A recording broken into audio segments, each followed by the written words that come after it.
Mari sekali lagi kita masuk di dalam doa. Bapa, kami membuka hati kami bagi kebenaran firman-Mu. Terangilah hati dan pikiran kami supaya kami dapat mengerti, kami dapat menyimpan kebenaran firman-Mu itu di dalam batin kami. Pimpinlah ibadah kami sampai pada akhirnya urapi hamba-Mu dengan kuat kuasa-Mu. Kami menyerahkan sampai pada akhirnya dalam pimpinan-Mu. Dan di dalam nama Tuhan kami Yesus Kristus kami berdoa. Amin. Amin. Ya. Shalom Bapak Ibu Saudara semua.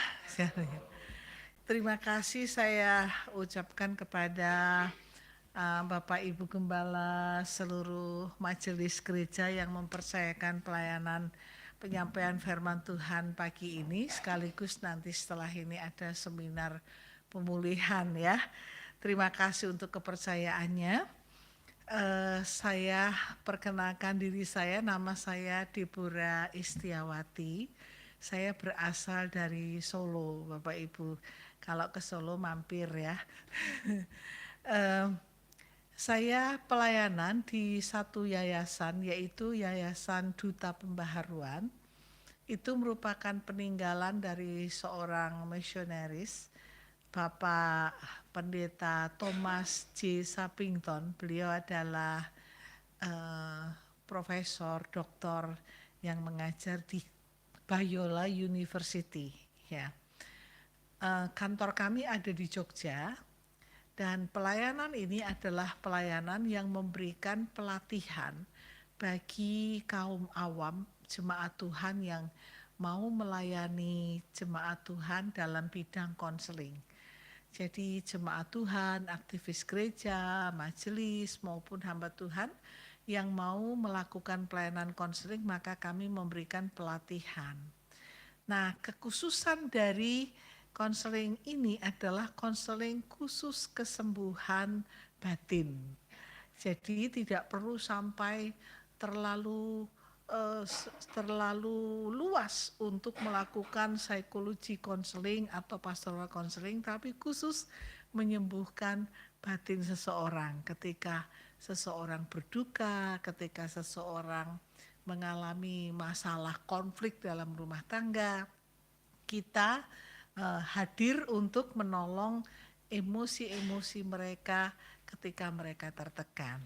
Ya, saya ada di bagian ketua departemen bagian materi di Yayasan Duta Pembaruan. Ya, suami saya seorang dokter hewan, anak saya 3, cucu saya sudah 4.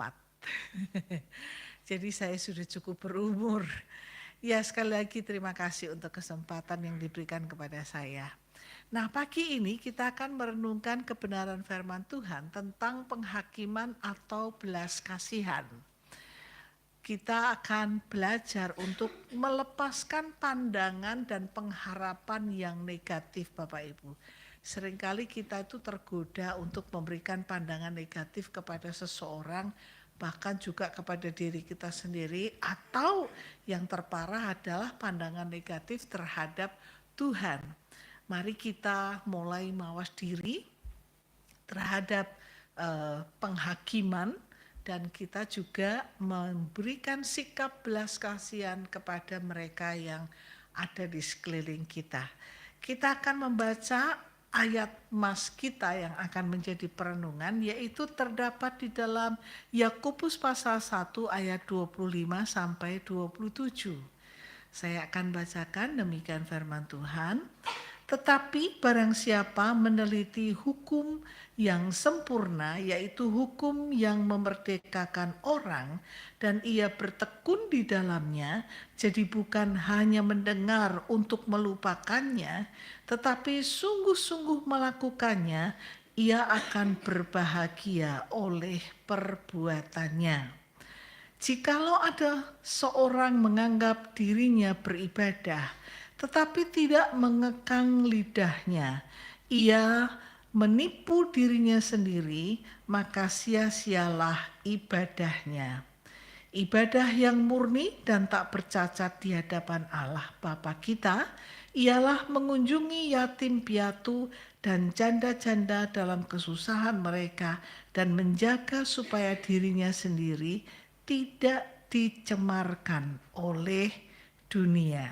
Ya, Bapak Ibu, Saudara, kita sedang diajak untuk mengelola di ayat yang ke-26, terutama ketika kita mencoba untuk mengelola lidah kita, ya, mengekang lidah kita untuk tidak gampang melakukan penghakiman atau memberikan satu komentar yang negatif terhadap orang lain, diri sendiri maupun Tuhan. Begitu juga kita diminta untuk hidup tidak berdasarkan opini orang lain. Nah, saya punya contoh Bapak Ibu, kisah ini adalah kisah yang saya dengar sejak SMP. Dan sampai sekarang saya tidak pernah tahu jalan keluarnya. Ya. Diceritakan ada seorang ayah dan anak itu pengen berdagang dan biasanya mereka akan pergi ke pasar untuk membeli barang-barang dan kemudian membawanya pulang ke desa untuk diperdagangkan. Nah, bapak dan anak ini punya keledai dan keledai mereka bukan keledai yang kuat karena sudah mulai berumur ya keledai itu. Nah, hari itu bapak dan anak ini hendak pergi untuk berdagang. Mereka berdua berangkat pagi-pagi dari rumah. Lalu anaknya berkata, "Pak, bapak aja yang naik keledai." Lalu anaknya itu berjalan di samping keledainya. Mereka jalan pelan-pelan gitu ya.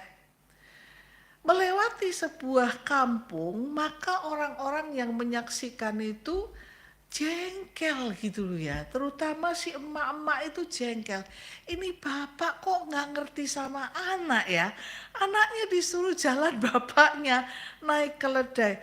Oh, mereka kemudian ngomong, Pak tua, ngerti dong sama anaknya, masa anaknya disuruh jalan, kamu itu loh jadi bapak harusnya ngerti sama anak gitu ya. Jadi jangan anaknya yang disuruh jalan, bapak enak-enakan nunggang keledai. Waduh, bapaknya ngerasa salah ya, bingung juga ya nak ya. Ya udah sekarang gantian dah kamu yang naik keledai, bapak yang jalan gitu ya. Nah, ketika bapaknya menuntun keledainya, anaknya yang nunggang, mereka lewat kampung, ada anak-anak yang ya sudah dewasa begitu, lihat kayak begitu marah. Anak kurang ajar. Bapakmu kamu suruh jalan, kamu sendiri yang masih muda, masih kuat, enak-enakan nunggang keledai. Nggak punya aturan kamu, turun. Wah, mereka berpikir, benar juga ya nak ya. Bapak nunggang salah, kamu nunggang keledai salah. Ya udah deh kita naik keledai berdua gitu ya. Lalu jalanlah mereka dengan menunggangi keledai itu bapak dan anak. Dasar keledai ini sudah tua, dia membawa dua beban berat. Dia terengah-engah, gitu. Lewatlah mereka ke kampung yang suka dan sayang kepada binatang. Lalu emak-emak itu marah melihat mereka menunggang keledai yang tua itu dibebani beban yang berat. Kalian gak ngerti peri kebinatangan ya? Udah keledai mau mati begitu, udah terengah-engah, masih juga dibebani dua orang. Gitu.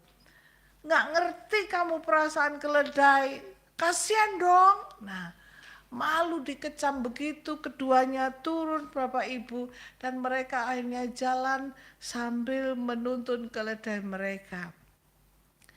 Dekat pasar mereka diketawain oleh semua orang. Hai manusia bodoh, kamu punya keledai itu bukan untuk dituntun. Namanya juga keledai beban. Harusnya keledai itu ditunggangi. rasanya mereka mau pingsan.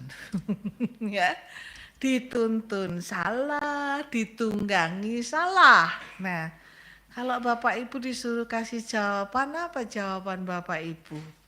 Sampai hari ini nih loh, saya nggak ketemu jawabannya. Betul nggak ya? Jadi artinya kalau kita hidup berdasarkan kata orang, ribet sendiri, bener nggak? Ya. Tapi kalau kita ini jadi orang yang mengomentari orang lain, itu juga kita salah.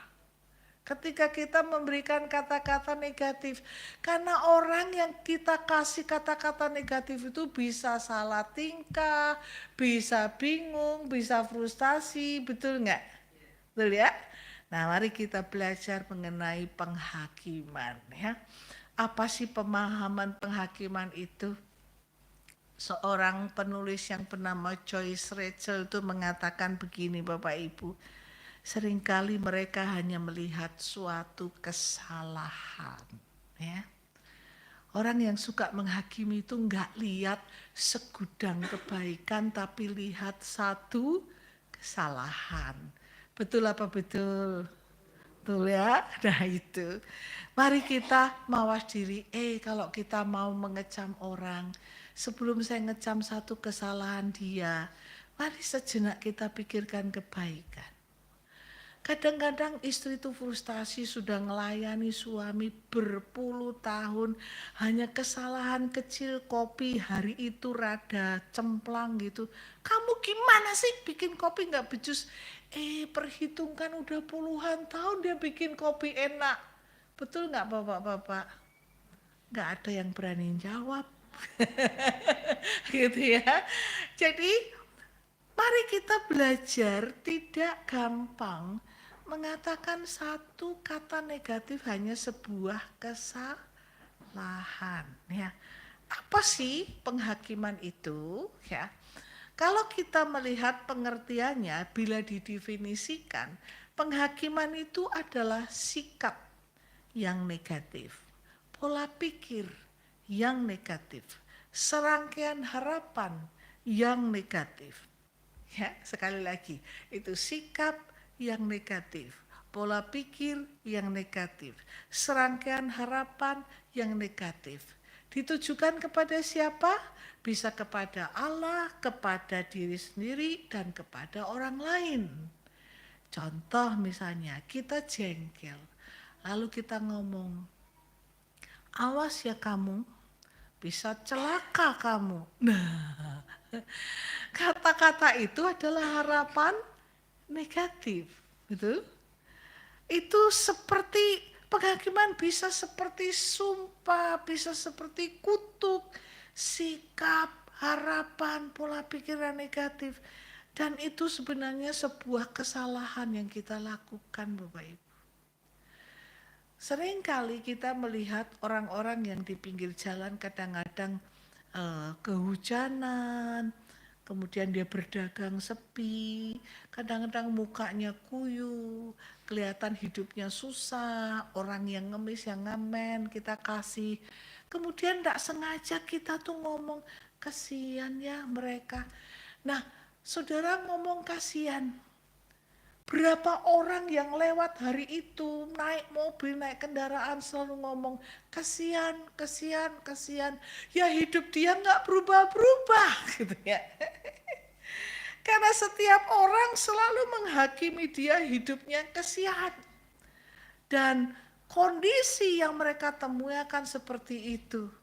Kenapa? Karena perkataan kita itu perkataan yang punya kuasa. Jangan lupa karena kita adalah anak Allah. Ketika setiap manusia yang disetting Allah sebagai pribadi yang dari awal diciptakan, Efesus 1 ayat 45, sebelum dunia dijadikan, Tuhan sudah membuat manusia itu disetting tidak bercacat secara moral dan ditetapkan sebagai anak Allah. Nah, kita itu punya pembantu-pembantu. Siapa itu? Malaikat-malaikat Tuhan yang tugasnya adalah pribadi utusan Allah yang diberikan kepada setiap manusia itu punya malaikat penjaga. Nah, itu sebabnya malaikat penjaga itu hidup by order. Yang Allah berkata, jangan perlakukan anak-anak dengan tidak baik karena ada malaikatnya dia yang selalu menengadah kepada bapaknya untuk memintakan. Jadi kalau kita mengucapkan berkat, maka malaikat Tuhan senang, malaikat penjaga kita senang dan berbicara, Bapak, anakmu ini memintakan berkat untuk memberkati orang lain. Oke, sama jalan ya, Tuhan berkati kamu. Oh, kirimi dia berkat dan berkat itu dikirim. Ya. Oleh sebab itu kalau kita memberikan salah, memberikan berkat, orangnya marah dan gak mau terima berkat, berkatnya balik ke kita. Ya. Tapi ada malaikat-malaikat yang jatuh.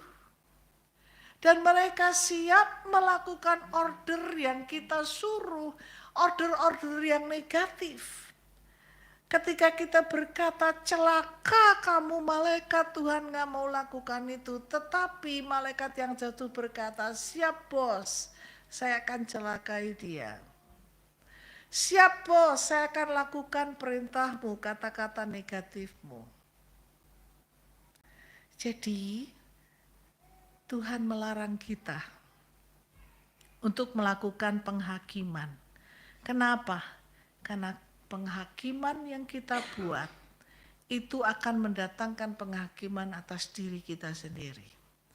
Si iblis tidak akan mau disuruh gratis. Kamu order saya 1 kali, saya minta upah. Upahnya adalah saya susahkan hidupmu. Dan dia juga akan menyusahkan dengan cara yang sama. Ya. Nah, itu sebabnya firman Tuhan dalam Matius 7 ayat 1-2 mengatakan, jangan kamu menghakimi supaya kamu tidak dihakimi. Sebab si iblis bisa menggerakkan orang lain untuk menghakimi kita. Karena dengan penghakiman yang kamu pakai untuk menghakimi, kamu akan dihakimi. Dan ukuran yang kamu pakai untuk mengukur akan diukurkan kepadamu. Misalnya kita menyacat satu orang kinerjanya tidak baik, tidak rajin. Kamu sih kerja nggak rajin. Ketika kita mengucapkan kata negatif itu, maka suatu saat juga orang akan mengatakan, apa kamu lebih rajin dari dia? Apa kamu lebih baik dari dia? Gitu ya. Nah, itu seperti satu kondisi yang memang dibuat ketika kita sedang mengucapkan sebuah kata yang negatif itu sebenarnya itu berbahaya akan balik kepada kita. Mengapa begitu Bapak Ibu? Sebab mereka yang suka menghakimi sesungguhnya telah mengalaminya dan melakukannya untuk diri sendiri. Mengapa kita tidak menggantinya dengan kata-kata positif? Misalnya ketika kita bertemu dengan orang yang malas, kita mengatakan malas kamu karena kita tahu ukuran malas untuk diri kita sendiri. Ya. Mengapa kita tidak menggantinya? Kamu bisa lebih baik dari sekarang ini. Kalau kamu bangun lebih pagi, rezekimu juga lebih banyak. Ya. Nah, kita bisa mengomentari itu karena kita sudah mengalaminya dan melakukannya. Ya, gitu. Jadi ketika kita melihat orang lain seperti itu, seperti kita melihat cermin diri kita. Oleh sebab itu sekarang kita mengecamnya. Nah, mari kita melihat apa sih perintah Tuhan yang membuat kita mesti berhenti menghakimi. Karena penghakiman yang kita buat itu telah menghakimi hukum Allah. Yakobus 4 ayat 12, hanya ada satu pembuat hukum dan hakim, yaitu dia yang berkuasa menyelamatkan dan membinasakan. Tetapi siapakah engkau sehingga engkau mau menghakimi sesamamu manusia. Kenapa Allah tidak mau kita menghakimi? Karena kita bukan hakim yang adil. Kita hanya hakim yang menunjuk kesalahan orang, tapi tidak menyelamatkan. Allah adalah Allah yang menghakimi. Kamu orang berdosa, kamu harus dihukum, diserahkan kepada maut, karena upah dosa adalah maut. Tetapi Allah adalah hakim yang membuat hukum sekaligus menjadi penyelamat. Dia bisa mengadili, tapi juga dia memberikan jalan keluarnya. Kamu punya kesempatan untuk selamat, untuk dilepaskan dari dosa dan maut melalui anakku Yesus Kristus yang aku berikan. Itu sebabnya hak untuk menghakimi itu adalah hak Allah yang bisa menyelamatkan maupun membinasakan. Nah, kita ini Bapak Ibu, seadil-adilnya kita tetap adalah hakim yang buruk. Mengapa? Karena kita punya memori dan kita punya emosi yang kalau disakiti itu ada yang pribadi yang mau cepat sembuh, ada yang menunda-nunda untuk sembuh. Ya, misalnya, ketika kita disakiti dan kita tidak menyelesaikannya, suatu hari konflik. Ketika konflik, maka kita berkata kepada dia, "Nah, lagi kan? Tahun lalu kamu sudah bikin begitu. Sekarang ini kamu sudah melakukan kesalahan yang sama 3 kali. Nah, berarti kita adalah hakim yang tidak pernah menyelesaikan keputusan. Dan sepertinya kalau kita gambarkan hari ini di sidang, kamu terdakwa, terbukti salah, salah, dihukum. Nanti kita kepingin melihat dia salah tingkah lagi, keluarkan dia dari penjara, duduk lagi di kursi terdakwa, salah lagi. Dan berkali-kali kita panggil dia sebagai terdakwa dan kita adili terus. Nah, siapa yang sering banyak melakukan itu? Saya mengaku lebih banyak dilakukan perempuan. Betul ya Bapak-bapak? Takut ngomong heeh. Karena yang lalu bisa di-calling untuk jadi pengadilan ya. Kamu begitu kan, kamu begini kan, dulu begitu kan, kemarin begitu kan. Nah, itu sebabnya Allah melarang penghakiman. Penghakiman yang kita buat itu menyebabkan kita punya pikiran jahat. Roma 14 ayat 10 dan 13 mengatakan, tetapi mengapakah engkau menghakimi saudaramu, atau mengapakah engkau menghina saudaramu? Sebab kita semua harus menghadap tahta pengadilan Allah. Karena itu janganlah kita saling menghakimi. Ya. Nah, yang paling berat Bapak Ibu adalah kita harus mempertanggungjawabkannya di hadapan tahta pengadilan Allah. Oleh sebab itu, ingat-ingat Tuhan tolong saya untuk tidak bersikap negatif, punya pola pikir negatif, punya harapan yang negatif. Karena suatu hari saya akan mempertanggungjawabkan di hadapan Tuhan. Nah, khusus pesan untuk semua kaum perempuan. Perempuan itu kalau nggak ngoceh itu bingung. Ya kan? Menurut catatan psikologi, perempuan butuh sehari mengeluarkan 10.000 kata-kata. Nah, daripada kata-kata kita itu kata-kata yang tidak baik, yuk kata-kata itu diungkapkan nyanyi aja. Sudah ada pelampiasan untuk keluar kata-kata kan, tetapi itu bentuknya pujian. Jadi penghakiman hanya membuat kita melihat kelemahan orang lain, sementara rasa tidak suka itu meniadakan belas kasihan kita. Ya, kalau kita sering menghakimi, kita terjebak kepada melihat kelemahan orang lain dan kemudian kita kehilangan belas kasihan sehingga kita menghakimi dengan hebat. Ya. Nah, sekarang Allah melarang penghakiman karena menghakimi orang lain itu tidak sesuai dengan kenyataan bahwa Allah memperlakukan kita secara murah hati di dalam Kristus. Bapak Ibu, kalau Tuhan melihat kekurangan kita, kita ini tidak masuk hitungan untuk masuk keluarga Allah. Tidak masuk hitungan untuk layak masuk surga, betul ya? Tapi karena Allah itu tidak menghakimi kekurangan-kekurangan kita dan Allah bermurah hati berapa kali pun kita minta ampun atas dosa kita. 1 Yohanes 1 ayat 9 mengatakan jikalau kita mengakui dosa kita, Allah setia dan adil dan mengampuni kita dan menghapuskan hati kita dari segala kejahatan, menyucikan hati kita dengan segala kejahatan. Allah bermurah hati. Jadi karena Allah kita murah hati, maka janganlah kita tanpa belas kasihan memandang orang dengan sikap yang tidak baik. Tidak ada manusia sempurna di muka bumi ini. Dan mari kita sekarang ini bersikap dengan hati-hati. Ya, Bapak Ibu, saya tahu saya sebagai perempuan itu banyak cacatnya.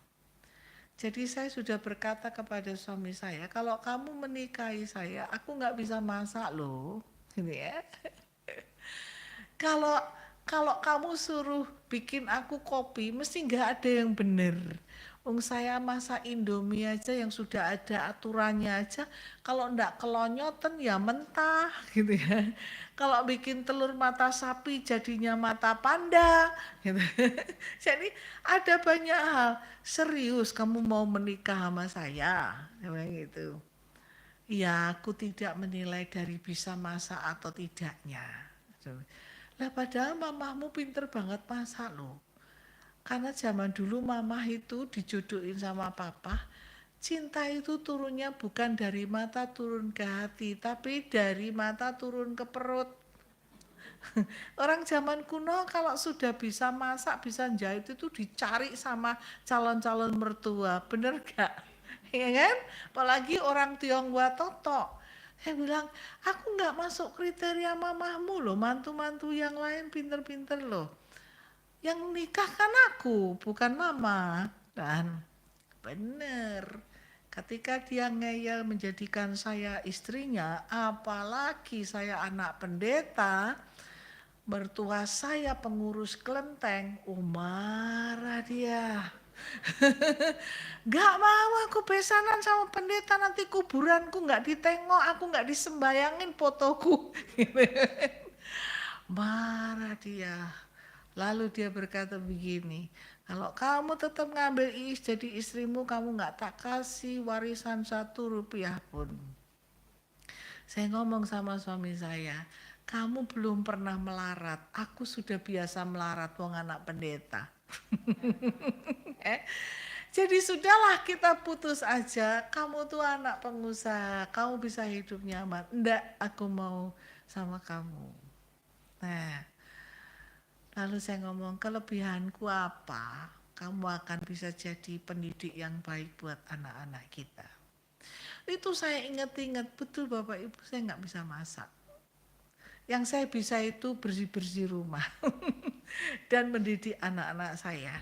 Jadi ketika anak saya sudah saya bimbing, saya temani ketika mereka belajar, mereka sudah wisuda dan kemudian ketiganya jadi dokter. Pada saat anak yang ketiga saya lulus jadi dokter gigi. Saya berkata kepada suami saya sudah melakukan tugas saya. Dia peluk saya dan dia bilang terima kasih ya, nggak salah toh aku milih kamu jadi istriku gitu. Nah, jadi Bapak Ibu mari kita itu bisa hidup damai gitu loh. Jangan lihat satu kesalahan atau satu kelemahan karena Allah murah hati. Menghakimi orang lain itu tidak sama dengan kehidupan yang Allah mau, yaitu rendah hati. Dan menghakimi itu bertentangan dengan fakta bahwa hanya Allah saja yang berhak untuk menghakimi. Ketika Yesus banyak sekali ditolak, difitnah, diapainlah, diserang, Yesus tidak menghakimi. Walaupun ahli Taurat memusuhi dia, Yesus tidak menghakimi dan mengutuk mereka, tapi Yesus menyerahkan penghakiman itu kepada Allah. Itu sebabnya Yesus adalah pribadi yang tidak pernah punya noda dosa. Karena dalam perkataan pun Yesus tidak pernah mengutuk. Kalau sambat iya, ya. Celakalah kamu, hai orang Farisi, karena kamu seperti kuburan yang putih tapi dalamnya busuk. Kamu itu loh celaka kalau kamu nggak bertobat, ya. Orang lain kamu cari untuk bertobat, tapi ketika dia sudah bertobat, kamu menjebloskannya ke dalam neraka. Yesus mengeluh seperti itu, iya. Nah, sekarang mari kita merenungkan ya. Ketika kita menghakimi itu bisa menghilangkan belas kasihan. Bapak Ibu, ada di dalam Alkitab satu contoh yang ditulis di dalam Matius 18 ayat 23 sampai 35. Kisah ini adalah kisah tentang raja yang bermurah hati. Raja ini punya hamba, mestinya hamba ini hubungannya dekat ya dengan sang raja. Sampai hamba ini punya hutang kepada raja, dikasih piutang. Berapa piutang dari hamba ini? Numpuk. Piutang raja untuk hamba ini adalah 10.000 talenta. 1 talenta itu 6 dinar. 1 dinar itu upah kerja orang 1 hari. Jadi kira-kira mungkin 100.000 kali ya. Jadi kalau 1 talenta itu dijadikan dinar, maka itu adalah 6.000 hari kerja. Kira-kira tuh 16,4 tahun kalau 365 hari kerja. Ya. Tapi kalau 1 tahun kerjanya itu 300 hari, kira-kira 20 tahun kerja itu harga 1 talenta. Jadi kalau dia hutang 10.000 talenta, kalau sepanjang tahun itu nggak ada liburnya, maka dia hutang kerja itu 164.000 tahun kerja. Kalau setahunnya cuma 300 hari kerja, karena setiap hari Minggu libur, 17 Agustus libur, tahun baru libur, anggaplah libur 65 hari. Maka dia hutang sama raja itu hutang kerja 200.000 tahun. Lah itu tahun yang enggak mungkin dibayar, betul enggak? Umur kita berapa kok mau bayar utang kerja 200.000 tahun? Biarpun anak istrinya dijual jadi budak, misalnya masing-masing bisa kerja 100 tahun, masih terlalu jauh untuk bayar hutang itu. Jadi ketika raja berkata, ayo bayar hutangmu, dia takut dia gak bisa bayar, jual anak istrinya. Lalu hamba itu sujud menyembah raja karena dia tahu kalau anak istrinya dijual, dia bakalan tahu siapa yang beli istrinya, beli anaknya. Kira-kira siapa? Saingan dagangnya, betul nggak? Kalau saingan dagangnya bisa beli istri sama anaknya, wah itu sakitnya minta ampun, ya kan? Oh, musuh dagang kok malah bisa membeli istri sama anaknya. Dan itu adalah teknik perdagangan zaman dulu untuk meruntuhkan mental seseorang. Ya. Apalagi dibeli bukan untuk jadi istri, tapi dibeli untuk jadi budak. Oh, itu sangat mengerikan. Dan dia sujud berkata kepada raja, beri saya waktu untuk membayar. Kira-kira dikasih waktu pun bisa bayar nggak? sampai mati nggak bisa bayar. Lalu raja melihat dia menangis, melihat dia sujud, memohon-mohon waktu. Raja berbelas kasihan walaupun raja bisa menghakimi untuk dihukum. Lalu raja berkata, oke, aku bebaskan hutangmu, nggak usah bayar, pergi, mulailah hidup baru. Bapak Ibu, orang ini ternyata ketika dibebaskan tuh gengsi, jengkel dia, aku kok murahan ya dibebaskan begitu aja. Ada ndak orang-orang kayak gitu? Oh banyak. Diampuni itu gengsi. Jadi ketika dia keluar dan ketemu satu orang yang punya utang 100 dinar, kalau dia disuruh kerja bakti ke tempat dia paling 3-4 bulan lah utang itu lunas. Ketika dia nagih utang, ayo bayar utangmu. Aku minta waktu ya. Oh dia marah, dia ceki orang itu dan dia jebloskan ke dalam penjara. Pada waktu dia menjebloskan ke dalam penjara, teman-temannya lihat. Persaingan dagangnya, orang yang bersaing dengan dia lihat. Dan mereka lapor kepada raja. Raja, hamba yang engkau ampuni itu tidak punya belas kasihan. Dia menuntut orang lain bayar utang, dia tidak punya belas kasihan, dia jebloskan orang itu ke dalam penjara. Oh raja marah sekali. Ketika dia menghakimi orang yang tidak berdaya itu dengan menghukum. Sedangkan raja tahu dia tidak berdaya, raja tidak menghukum. Jadi sikap hamba raja yang tanpa belas kasihan ini, ketika dia mendesak untuk bayar utang tapi tanpa belas kasihan dia menghukum orang yang punya utang ini ke dalam penjara. Raja berkata, hei kamu yang tidak mau berbelas kasihan, tidak mau mengampuni, tangkep dia, pukulin dia, jebloskan dia ke penjara sampai dia bisa bayar utangnya. Bisa bayar enggak? Enggak mungkin.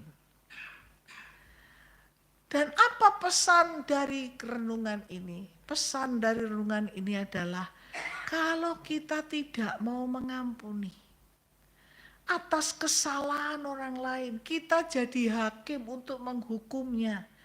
Kita itu tidak memahami karya Kristus, Bapak Ibu. Ya. Kita utang kepada Kristus itu bukan tahunan. Kita utang hidup kepada Kristus itu berhutang kekekalan. Betul apa enggak? Betul kan? Kita itu harusnya dihukum di dalam kekekalan. Gak ada batasnya, bukan utang 200.000 tahun sah untuk dihukum di neraka, setelah 200.000 tahun tak angkat masuk surga. Enggak loh ya. Sekali kita masuk di dalam kebinasaan kekal, itu ya kekal. Bukan 200.000 tahun, bukan 1.000.000 tahun, bukan 1.000.000 tahun, tapi tidak ada batasnya, abadi. Tidak ada akhirnya. Nah kita itu dihukum kekal. Lalu Allah mengampuni dosa kita. Lalu Allah bayar hutang kita di dalam Kristus. Lalu Kristus ambil kita dari binasa kekal. Supaya setiap orang yang percaya akan dia tidak binasa melainkan beroleh hidup kekal. Hutang kita sama Tuhan itu bukan hutang tahun tapi kekal. Betul? Oleh sebab itu jangan hakimi orang. Ya. Jangan hakimi orang dengan kata-kata negatif, jangan hukum orang dengan kejam. Bagaimana cara kita menghakimi orang, ya? Ini dia. Seorang penulis namanya Tulisa mengatakan, Ketika Anda menghakimi seseorang, itu tidak mendefinisikan orang yang Anda nilai itu. Itu mendefinisikan Anda. Jadi kalau kita itu sedang menghakimi, menilai orang itu bodoh, sebenarnya kita yang bodoh. Kenapa kita bodoh? Karena kita tidak tahu menilai orang itu dalam konteksnya. Ya. Suatu hari kera bertengkar sama keledai. Sebab keledai ngomong, rumput itu warnanya biru. Kemudian si kera ini ngomong, salah. Yang benar itu hijau, enggak biru. Oke. Mari kita tanya kepada raja hutan, gitu ya. Datanglah mereka kepada harimau. Raja, ini loh temanku keledai ini. Ngeyel, bilang kalau rumput itu warnanya biru. Yang betul kan hijau ya. Si harimau berkata, yang benar biru. Loh kok bisa? Kan ini hijau, biru. Lalu keledai ngomong, yeay benar biru, kamu yang bodoh. Gitu. Pergilah keledai. Lalu si kera ini ngomong, kera loh ya, bukan monyet. Kera itu yang gede. Kenapa raja membela keledai? Kan yang betul hijau, semua akan tahu itu hijau.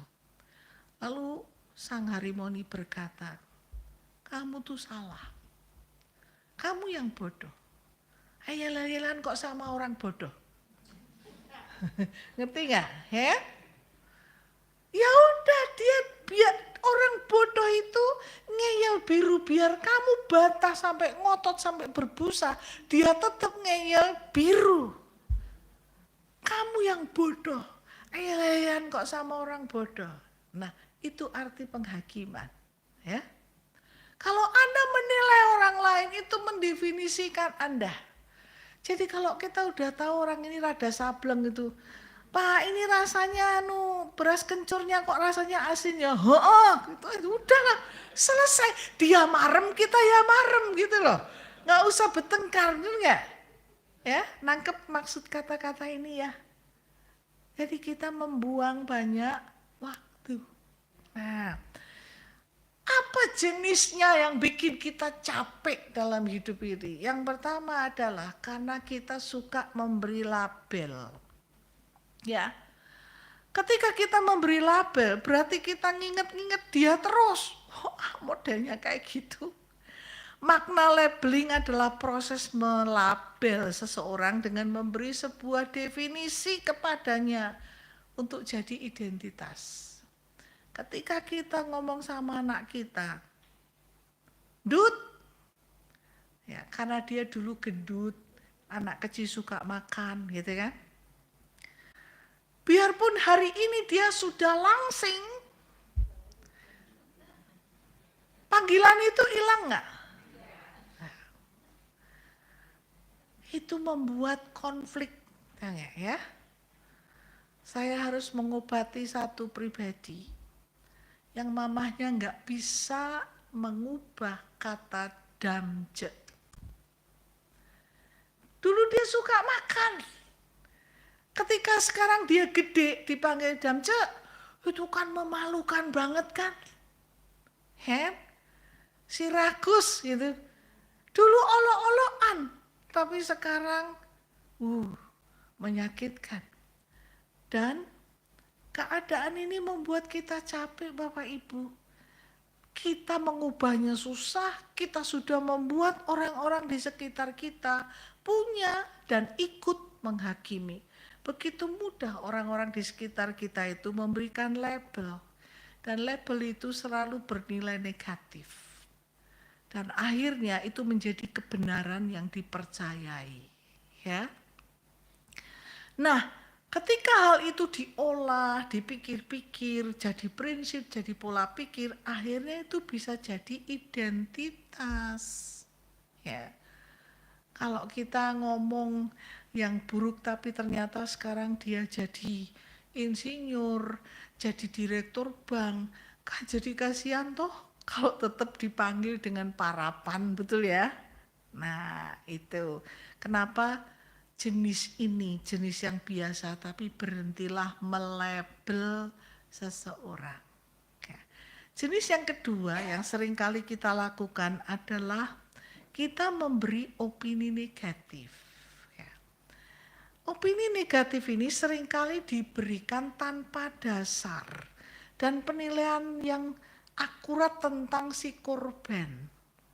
Nah, kebanyakan para korban itu menerima dengan bulat hati dan mempercayai nilai diri yang kita berikan karena mungkin dia hormat sama kita, mungkin bersimpati terhadap kita, dan opini dari orang lain yang memunculkan nilai diri yang salah itu merusak identitas seseorang, Bapak Ibu, ya. Nah, pada saat kita memberikan opini negatif, hati-hati ya, karena susah sekali dihilangkan. Ya. Contoh, Raja Daud sekali jatuh di perjinahan, betul? Betul ya? Tetapi orang seistananya sudah punya pikiran, Daud itu akan suka dengan wanita-wanita telanjang. Hanya karena lihat Batseba mandi. Betul ya? Ketika Daud menjadi tua, badannya dingin, tabib-tabib tidak bisa menaikkan suhu tubuhnya, maka pikiran orang-orang seistana itu pikiran yang sudah terlanjur punya opini negatif. Yuk kita cari gadis yang elok, yang cantik, kita telanjangi dia untuk bisa menghangatkan tubuhnya Daud. Nama gadis itu Abisa. Udah baca begitu? Nah, coba. Itu Daud mau marah kan enggak bisa, dia udah kakek-kakek. Ditumpangi gadis telanjang. Ngerti ya? Opini itu enggak hilang. Jadi hati-hati ya memberikan opini ya. Sudah berpuluh-puluh tahun pun enggak akan hilang. Ya. Berikutnya, yang paling parah adalah kalau kita menghakimi diri kita sendiri dengan menafsirkan diri secara salah. Bahwa ibu saudara kita tuh punya pengalaman hidup yang seringkali memahitkan kita, memunculkan keadaan-keadaan yang menyakitkan. Pada saat kita punya pengalaman hidup itu, kita menafsirkan pengalaman hidup itu dengan menilai diri kita, betul ya? Kita ngomong, aku ini bodoh banget ya, aku orang gagal, aku salah. Dan ketika tafsir itu begitu kuat menguasai diri kita dan itu menjadi sumber untuk menghakimi diri kita, maka akhirnya agak susah untuk dihilangkan. Karena yang menghakimi adalah diri sendiri. Ya. Aku ini sial. Betul-betul berkali-kali akan sial. Selalu katakanlah hal-hal positif. Wong positif aja masih berjuang, kok malah disumpahi, betul enggak? Ya. Nah, mari kita lihat itu hati-hatinya kita menggunakan lidah kita di bagian itu. Sekarang mari kita lihat dampaknya Bapak Ibu. Ya. Dampak yang terjadi, Joel Osteen itu penulis terkenal mengatakan, saya bukan hakimnya, Anda tahu. Tuhan tidak menyuruh saya menghakimi orang. Dia pendeta terkenal, tapi ketika ditanya mengomentari, dia tidak mau jadi hakim, tidak mau mengomentari. Ya, jadi kita perlu sekarang ini jangan bersekongkol dengan teman lain, bahkan dengan pasangan kita. Ketika pasangan kita ngomong kepada anak kita, dasar bego lu. Kemudian kita ikut-ikutan, iya emang anak ini bego. Udah dua orang yang menghakimi, betul. Tapi bilang jangan gitulah, jangan ngomong kayak begitu. Enggak kok nak, kamu pinter, yuk kita berdoa minta hikmat Tuhan. Betul ya. Jadi jangan mulai ngomong hal-hal yang buruk. Mari kita melakukan. Lihat dampaknya. Penghakiman yang mengarah kepada orang lain. Itu memberikan dampak luka batin. Relasi kita cenderung retak. Bahkan kita cenderung konflik. Betul? Karena itu loh, yang kita hakimi itu kita cuma lihat satu kesalahan.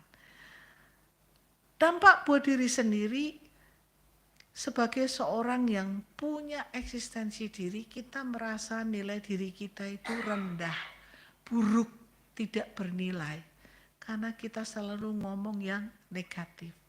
Kalau kita menghakimi Tuhan, Tuhan gak adil, Tuhan gak peduli. Maka dampak mengambil penghakiman itu adalah kita akan menjauh dari Tuhan. Ya. Itu sebabnya semua penghakiman itu hanya membuat dosa. Setuju Bapak Ibu?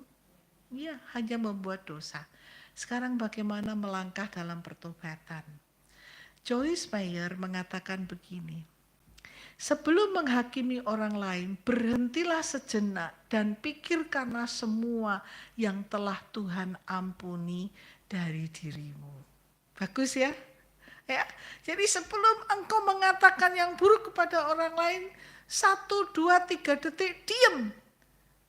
Dan lihat Tuhan ngampuni diri saya apa ya. Nah, itulah arti memahami karya Kristus. Terlalu banyak kekurangan saya dan saya hanya melihat satu kekurangan orang lain. Ya, itu cara kita. Bagaimana caranya untuk pulih? Yang pertama untuk mengalami pemulihan adalah mari kita menyadari bahwa penghakiman itu adalah dosa. Kesadaran bahwa menghakimi itu adalah cara kita membalas dendam dari merasa sakit. Ya, sakit oleh keadaan, sakit oleh perkataan, sakit karena apapun lah ya. Dan kita sadar bahwa perlu mengampuni orang lain untuk bisa lepas dari kepahitan kita. Kita harus punya keinginan untuk mengalami pulih dan kita mesti punya kehendak untuk berhenti melakukan penghakiman. Itulah langkah untuk sembuh, langkah untuk pulih. Lalu selain langkah untuk sembuh, kita perlu melangkah untuk bertobat karena kita mungkin sudah terlanjur banyak menghakimi. Kita perlu mengambil keputusan untuk mengakui setiap dosa yang sudah kita lakukan. Karena penghakiman itu mungkin sudah membuat pasangan kita itu punya bentuk yang sekarang ini ada karena berkali-kali dihakimi. Kita akan melihat karakter anak kita hari ini ya karena mungkin berkali-kali kita hakimi. Akui di hadapan Tuhan dan minta ampun untuk setiap dosa yang kita buat. Akuilah sebagai dosa setiap kali kita melakukan penghakiman dan mari kita terima pengampunan dari Tuhan ketika kita menyelesaikannya dengan Tuhan. Oke, setuju Bapak Ibu? Ya, sebagai kesimpulan Bapak Ibu. Karena suami saya dokter hewan, suami saya itu kan banyak ngobati hewan. Saya itu tertarik sama satu anjing jenis bulldog. Anjing ini mukanya serem kan? Ya, pemarah kan? Udah jelek mukanya gitu ya, pemarah. Ya. Pasti kalau saudara disuruh beli anjing ini nggak suka sama mukanya, betul ya? Dan kelihatan galak ya. Tapi anjing ini mahal sekali Bapak Ibu, harganya bisa 50 juta ke atas. Kenapa anjing ini mahal? Oh, anjing ini susah sekali untuk dikembangbiakkan. Jadi kalau induknya itu hamil 4 ekor anak itu kadang-kadang yang satu tuh cacat. Karena untuk bisa membentuk mukanya yang kerut-kerut kayak anjing marah itu tuh sesuatu yang sulit dan semakin berkerut semakin mahal. Nah, kalau kita lihat ini anjing galak, mahal, jelek, tetapi saya menulis di situ, don't judge me by my face. Jangan menghakimi saya karena muka saya. Kenapa Bapak Ibu? Karena ini anjing yang paling sabar, paling bisa mengelola dirinya sendiri, paling bisa menyangkal diri. Kalau dia sudah tidur, ya kan? Ada bayi, anak majikan yang tidur di atas dia tidak bergerak seinci pun dia nggak bergerak. Biarpun pengen pipis, ada tamu dia tetap tidur. Dia nggak mau tuannya ini terganggu, bangun atau celaka. Itu sifat anjing ini. Baik banget. Ya. Makanya don't judge me by my face. Artinya apa Bapak Ibu? Kita mengambil keputusan untuk mengakui setiap dosa yang dilakukan kepada kita, ya. Gak apa-apa diakui, Tuhan itu menyakitkan. Tapi juga kita mengakui sebagai dosa setiap penghakiman yang sudah kita buat. Ya. Akui setiap kali kita disakiti dan kita jengkel, kita pahit, kita marah, diakui. Tapi kita juga mengakui, Tuhan kalau aku melakukan penghakiman ampuni aku. Dan terimalah pengampunan Tuhan, ya. Kenapa Bapak Ibu? Sebab ketika kita menghakimi, sebenarnya kita tuh hanya mampu melihat orang lain itu dari sisi apa sih? Dari kondisi yang hanya kita lihat, kita rasa, kita pikir, kita duga. Benar nggak? Benar nggak? Ya, kita nggak punya penilaian yang akurat, ya. Kita hanya menghakimi berdasarkan apa yang kita lihat, kita rasa, kita pikir, kita duga. Dan mereka yang menghakimi justru orang yang paling sedikit mengetahui yang dihakimi. Setuju? Setuju? Iya. Kita nggak tahu banyak, tapi kita menghakimi. Yuk kita bertobat ya. Oke, mari kita masuk di dalam doa, kita merenungkan itu. Saya ajak Bapak Ibu mengendapkan firman Tuhan, mengganti itu dengan hati Kristus supaya kita bisa berbelas kasih kepada sesama kita. Kita nyanyikan pujian, berikanku hati seperti hatimu Tuhan, ya. Yang penuh dengan belas kasihan. Berikanku mata yang memandang Tuhan di sekelilingku itu bukan untuk diapa-apain, tapi untuk makin dibawa melihat Kristus. Berikan aku tangan untuk melakukan tugasmu. Berikan aku kaki untuk berjalan di dalam rencana dan kehendak-Mu. Ya.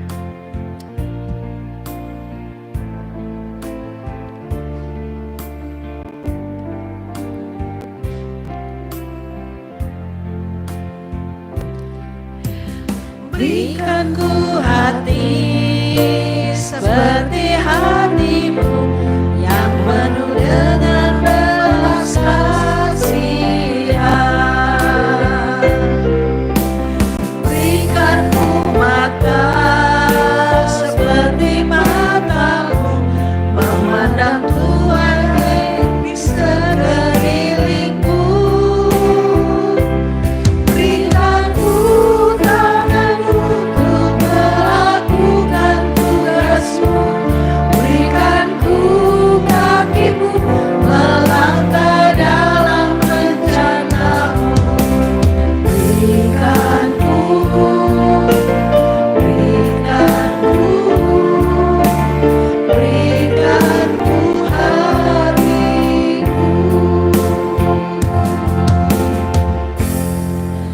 Saya akan berdoa untuk Bapak Ibu semua. Kalau engkau ditegur oleh Tuhan tentang penghakiman-penghakiman yang telah engkau buat, taruh tanganmu di dada. Saya akan berdoa untuk pengampunan.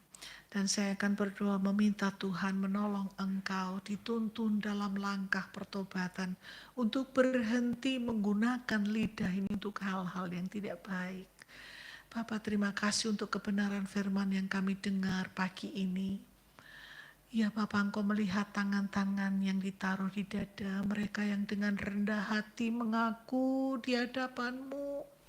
telah melukai banyak orang melalui perkataan penghakiman. Kami mohon ampun ya Bapa. Ampunilah setiap kata-kata penghakiman kami. Kami tidak bisa mengukur bahwa itu melukai orang lain. Itu membuat identitas yang salah. Itu membuat orang lain terpuruk. Bahkan kalau kami menghakimi diri kami sendiri, kami menjadi pribadi yang terpuruk dan tidak berharga. Dan kalau kami menghakimi Tuhan, maka kami menjauhkan diri dari Tuhan. Ampuni Tuhan untuk setiap kata-kata negatif, sikap yang negatif, pola pikir yang negatif yang kami tujukan. Baik kepada orang lain, diri sendiri maupun kepada Tuhan. Saudaraku, terimalah pengampunan dari Tuhan. Sebab walaupun dosamu merah seperti kirmisi, Tuhan jadikan putih seperti bulu domba. Terima kasih karunia Tuhan yang mengampuni engkau. Ya Bapa, sekarang kami ingin mulai pagi ini, tuntun setiap kali kami melangkah. Bimbing kami Tuhan untuk tidak melihat satu kesalahan lalu tergerak untuk memberikan penilaian negatif. Bimbing kami untuk tidak menghakimi dari apa yang kami lihat, kami rasa, dan kami duga. Bimbing kami untuk sejenak sebelum menilai orang lain, kami melihat betapa banyak hal yang diampuni oleh Tuhan. Berikan kepada kami sebaliknya Tuhan, hati seperti Kristus di mana yang keluar dari bibir kami adalah kata-kata berkat, kata-kata positif. Semua hal yang baik, yang mulia, yang suci, yang sedap didengar, biar itu mengalir dari diri kami Tuhan. Berkati kami supaya kami punya hati yang murni. Hamba berdoa Tuhan, setiap jemaat-Mu di tempat ini berada di dalam genggaman tangan Tuhan untuk bertumbuh dewasa di dalam Engkau. Terima kasih Tuhan untuk pekerjaan-Mu di dalam diri kami, untuk kebenaran firman-Mu pagi ini. Meteraikan itu di dalam batin kami untuk kami lakukan dalam kehidupan kami sehari-hari. Berkati Bapak dan Ibu Gembala, seluruh majelis, seluruh aktivitas yang terjadi di sini, mereka yang aktif melayani Tuhan, berkati pelayanan mereka, rumah tangga mereka, pekerjaan mereka. Kau juga memberkati jemaat-Mu Tuhan, berkati segala kemurahan, kebaikan mengikuti hidup mereka. Terima kasih Tuhan, di dalam nama Tuhan Yesus kami berdoa. Amin. Amin.